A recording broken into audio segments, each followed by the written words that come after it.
টাকার অভাবে ভাড়া দিয়ে যাইতে পারতো না, আজকে তারা লালে লাল। রাজনীতি একটা অর্থকারী ফসল এবং লাভজনক একটা ব্যবসা। রিস্কাওয়ালা যত আছে আশেপাশে সবারই নিয়ে একটা দল করুম, দল করিয়া চাই ভবিষ্যতে কিছু করণ যায় কিনা। কারণ উন্নত জীবন কে না পছন্দ করে। এই দেশে আগে প্রধান অর্থকারী ফসল আছিল আপনার ওই যে ধান চাষ, পাট চাষ। আর বর্তমানে যারা পাট চাষ করতো বা ধান চাষ করে তারা খুবই অভাবে আছে, কষ্টে আছে। আর বর্তমানে যারা রাজনীতি চাষ করে তারা খুব লাভবান, এরা খুব ভালো আছে। এক কথা হয়েছে গিয়া রাজনীতি বর্তমানে বাংলাদেশের অর্থকারী ফসল। আর এই যারা মনোযোগ দিয়ে রাজনীতি করে তারাই খুব তাড়াতাড়ি প্রতিষ্ঠিত হইতে পারে। এই জন্য আমি মনে করি বাংলাদেশের প্রত্যেকটা মানুষ কৃষি কাজ বাদ দিয়ে, রিক্সা চালানি বাদ দিয়ে রাজনীতির দিকে মনোযোগ দেওয়া উচিত। এটার প্রমাণ এই 24 সালেই যারা টাকার অভাবে ভাড়া দিয়ে যাইতে পারতো না, আজকে তারা লালে লাল। এই যে হান্নান মাসুদ আমার এলাকার লোক, যার কিনা একটা ঘর আছিল ভাঙ্গা, এখন হের অবস্থা লালে লাল, মনে আলোর দিনে সেরাক মেরাক পাইছে। এখন ভাই আমার মাঝে মাঝে মনে চাই রিক্সা মিস্কা চালানো বাদ দিয়ে একটু রাজনীতি করি। কারণ উন্নত জীবন কে না পছন্দ করে। যদি একটু ভালো করে রাজনীতি করতাম পারি তাহলে মানে কিছু একটা হইতাম পারুম।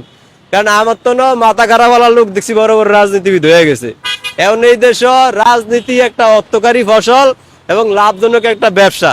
এই রিক্সা মিস্কা আর কয়কাল চালামু, নেতা টেতা হইতে হইব।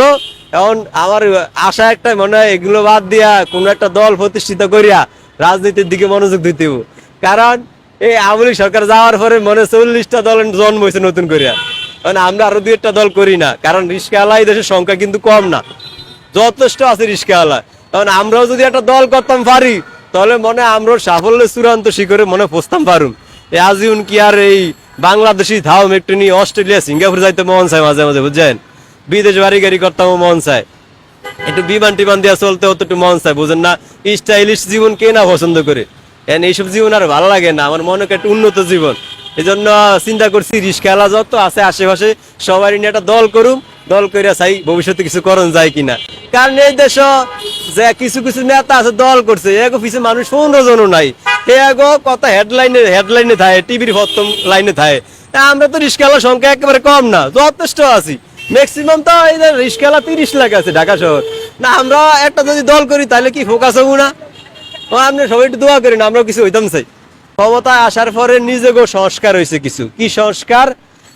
হান্নান মাসুদ আমার পার্শ্ববর্তী এলাকার ওই লোকটা আসলে একদম নিম্নমানের একটা লোক।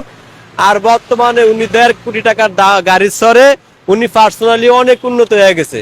মানে এই গরিবের তনে খুব তাড়াতাড়ি বড় লোক হয়ে গেছে।